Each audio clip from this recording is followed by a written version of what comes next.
ಎಲ್ರಿಗೂ ನಮಸ್ಕಾರ. ನೋಡಿ, ಮನೆಯಲ್ಲೇ ಇರುವಂತಹ ಪದಾರ್ಥವನ್ನು ಬಳಸಿಬಿಟ್ಟು ಇದು ಮಾಡುವಂತಹ ಶೇಂಗಾ ಸಾರು ತುಂಬಾ ಸಿಂಪಲ್ ಆಗಿದೆ. ಜಾಸ್ತಿ ಯಾವುದೇ ಪದಾರ್ಥ ಬಳಸಿಲ್ಲ.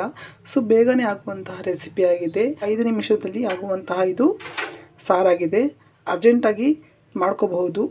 ನೋಡಿ, ತುಂಬ ಚೆನ್ನಾಗಿದೆ. ಒಮ್ಮೆ ಅನ್ನಕ್ಕೆ, ಮುದ್ದೆಗೆ ಎಲ್ಲದಕ್ಕೂ ಇದು ಕಾಂಬಿನೇಷನ್ ಆಗುತ್ತೆ. ಸೊ ಮನೆಯಲ್ಲಿ ಟ್ರೈ ಮಾಡಿ ನೋಡಿ ಒಮ್ಮೆ.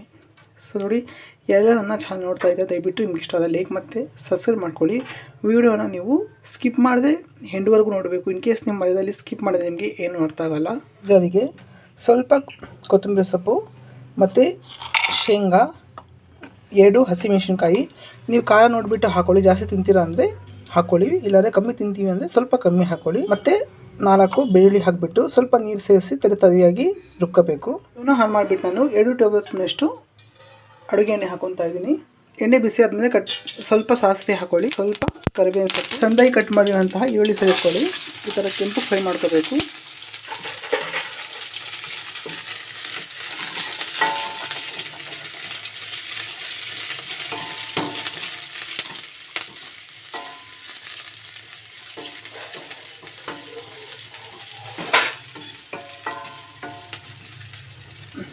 ಮಾಡ್ಕೊಂಡು ಆದಮೇಲೆ ನೀವು ರುಬ್ಬಿರುವಂತಹ ಪೇಸ್ಟನ್ನು ಇದಕ್ಕೆ ಸೇರಿಸ್ಕೊಳ್ಳಿ. ಸೇರಿಸ್ಬಿಟ್ಟು 2 ನಿಮಿಷಗಳ ಕಾಲ ಈ ಥರ ಚೆನ್ನಾಗಿ ಹಸಿ ವಾಸನೆ ಹೋಗುವವರೆಗೂ ಫ್ರೈ ಮಾಡ್ಕೋಬೇಕು. ನೋಡಿ, ಈ ಥರ ಸ್ವಲ್ಪ ಟೆಕ್ಸ್ಚರ್ ಗಟ್ಟಿ ಬರುತ್ತೆ.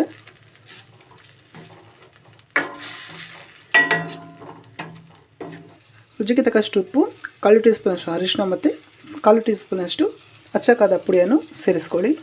ಸೇರಿಸ್ಬಿಟ್ಟು ಈ ಥರ ಮಿಕ್ಸ್ ಮಾಡ್ಕೋಬೇಕು.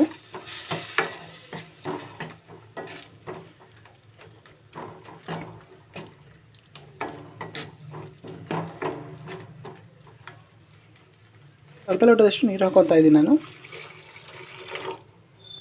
ಬೇಕು ಅಂದರೆ ನೀರು ಜಾಸ್ತಿ ಹಾಕೋಬೇಡಿ. ಸ್ವಲ್ಪ ತೆಳಿಬೇಕಂದ್ರೆ ನೀರನ್ನು ಸೇರಿಸ್ಕೋಬೇಕು. ಸೇರಿಸ್ಬಿಟ್ಟು ಈ ಥರ ಮಿಕ್ಸ್ ಮಾಡ್ಕೊಳ್ಳಿ. ನೀರು ಹಾಕಿಬಿಟ್ಟು ನೀವು ಈ ಥರ ಮಿಕ್ಸ್ ಮಾಡ್ಕೊಳ್ಬೇಕು.